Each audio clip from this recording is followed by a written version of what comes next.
నమస్తే, welcome to think for Andhra.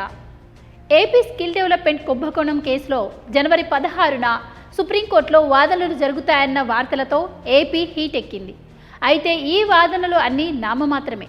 Chandrababu అరెస్టును అక్రమమే అంటూ ధర్మాసనం తీర్పిస్తుందని టీడీపీ వర్గాలు ఆతృతగా ఎదురుచూశాయి. కానీ మళ్ళీ అదే సస్పెన్స్ కొనసాగడంతో తెలుగు తమ్ముళ్లు డీలా పడిపోయారు. ఇటు సుప్రీంకోర్టు ద్విసభ్య ధర్మాసనం అభిప్రాయాల నేపథ్యంలో బీజేపీ చంద్రబాబును బ్లాక్మెయిల్ చేసిందనే కమెంట్స్ సోషల్ మీడియాలో వైరల్ అయ్యాయి.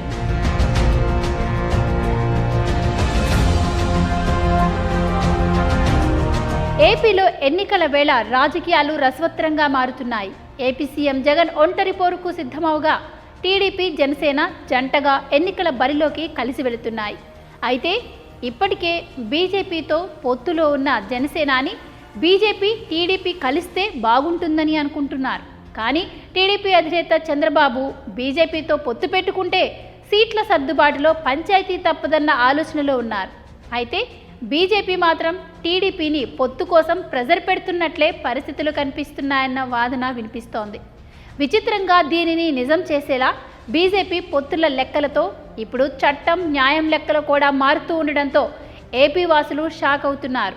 ఏపీ స్కిల్ డెవలప్మెంట్ కుంభకోణం కేసులో నిందితుడిగా ఉన్న చంద్రబాబు కేసు తీర్పు జనవరి 16న ఉందన్న వార్తలు వినిపించిన దగ్గర నుంచి చంద్రబాబుకు అనుకూలంగానే ఈ తీర్పు ఉంటుందని భావించారు. కానీ అంతా అనుకున్నట్లే ఆ రోజైతే వచ్చింది, కానీ అనుకున్న తీర్పు మాత్రం రాలేదు. దీంతో టీడీపీ శ్రేణులు నిరాశకు గురయ్యారు. చంద్రబాబు దాఖలు చేసిన 17A క్వాష్ పిటిషన్ కేసుపై మంగళవారం సుప్రీంకోర్టులో వాదోపవాదాలు జరిగాయి. అయితే చంద్రబాబు క్వాష్ పిటిషన్పై ద్విసభ్య ధర్మాసనంలో భిన్నాభిప్రాయాలు వ్యక్తమయ్యాయి. జస్టిస్ అనిరుద్ బోస్, జస్టిస్ బేలాయం త్రివేది భిన్నమైన తీర్పులను వెల్లడించారు. సెక్షన్ 17A అన్వయించడంలో తమకు భిన్నాభిప్రాయాలు ఉన్నాయని వారు వివరిస్తూ ఈ కేసును చీఫ్ జస్టిస్కు నివేదించారు. ఈ లెక్కన ఎన్నికలు అయ్యే వరకు తుది తీర్పు రాకపోవచ్చన్న వార్తలు వినిపిస్తున్నాయి. ఇక చంద్రబాబు కేసు ఇలా ఆలస్యం అవడం వెనుక బీజేపీ అధిష్టానం ఉందన్న వార్తలు గట్టిగా వినిపిస్తున్నాయి. ఎందుకంటే జగన్ ఒంటరి పోరాటానికి సిద్ధమవుతూ పార్టీ అభ్యర్థులను ఖరారు చేస్తున్నారు. ఇక రేపో మాపో ప్రచారానికి కూడా సిద్ధమవ్వాలని అనుకుంటున్నారు.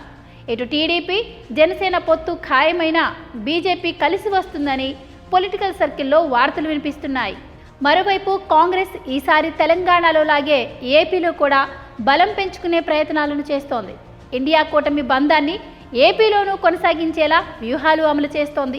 ఇటు టీడీపీ బీజేపీ కలవకపోతే తాము టీడీపీతో కలుస్తామని సిపిఐ ఎప్పుడో ప్రతిపాదనలు పెట్టింది. అయితే ఇదే సమయంలో బీజేపీని చంద్రబాబు బ్లాక్మెయిల్ చేస్తుందన్న వాదన గట్టిగా వినిపిస్తోంది.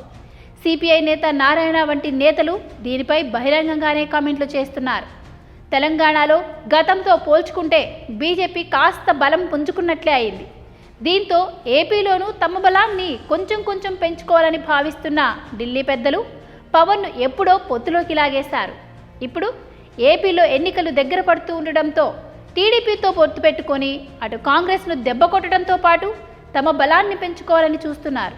చంద్రబాబు దీనిపై కఠిన వైఖరి అవలంబించడంతో చంద్రబాబుకు ముక్కుతాడు వేయడానికి స్కిల్ డెవలప్మెంట్ కుంభకోణం కేసు ఒక్కటే ఆధారమని అనుకుంటున్నారన్న వార్తలు వినిపిస్తున్నాయి.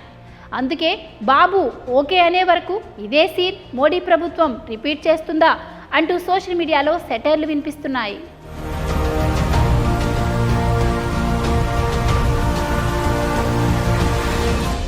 ఈ వీడియో గనక మీకు నచ్చినట్టయితే లైక్ చేయండి, షేర్ చేయండి, సబ్స్క్రైబ్ చేసుకోండి.